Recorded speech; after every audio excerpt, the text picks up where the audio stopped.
राधे राधे। तो आज हम जानेंगे करमाला। करमाला की जो विधि है वो दो प्रकार से हमारे शास्त्रों ने बतलाई है, वही मैं आप सभी तक पहुंचाने का प्रयास करूंगा।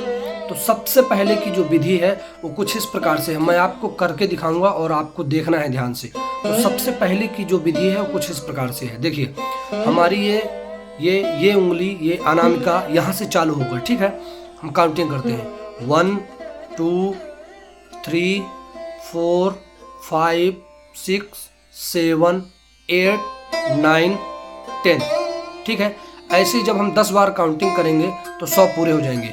अब बचे हमारे 8, यानी कि एक माला में 108 होता है ना, तो अब 8 गुड़िया बचे। 8 की काउंटिंग करने के लिए हमें चालू यहीं से करना है, ठीक है। अनामिका से ही चालू करना है, लेकिन अनामिका के नीचे वाले भाग से चालू करना है। तो 1 2 3 4 5 6 7 8, ठीक है। तर्जनी के मध्य भाग में संपन्न होगा, अनामिका के नीचे वाले भाग से चालू होगा और तर्जनी के मध्य भाग पर समापन होगा। ये हुई हमारी पहली विधि। अब हम आते हैं दूसरी विधि में। तो दूसरी विधि कुछ इस प्रकार से, देखिए प्रारंभ तो अनामिका से ही होगा, ठीक है।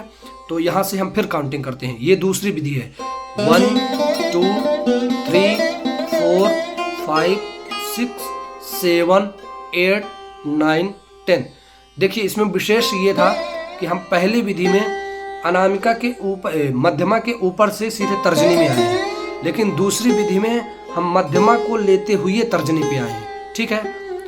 1 2 3 4 5 6 7 8 9 10, ये दूसरी विधि का है। अब रह गए हमारे 8। जब हम इसको 10 बार गिन लेंगे तो 100 पूरे हो जाएंगे। अब रह गए हमारे 8 को भी ठीक उसी तरह से गिनना है जैसे हमने पहली विधि में गिना था, लेकिन इसमें भी थोड़ा अंतर है, ठीक है।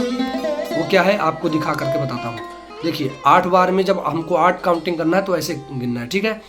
1 2 3 4 5 6 7 8, ठीक है।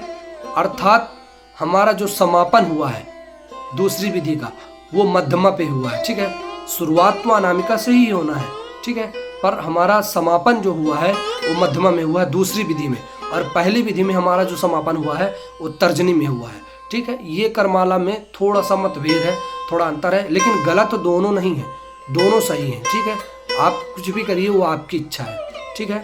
ऐसी ही जानकारी जानने के लिए हमारे चैनल को सब्सक्राइब करें, हमें फॉलो करें। पंडित पंकज शास्त्री। जय श्री राम।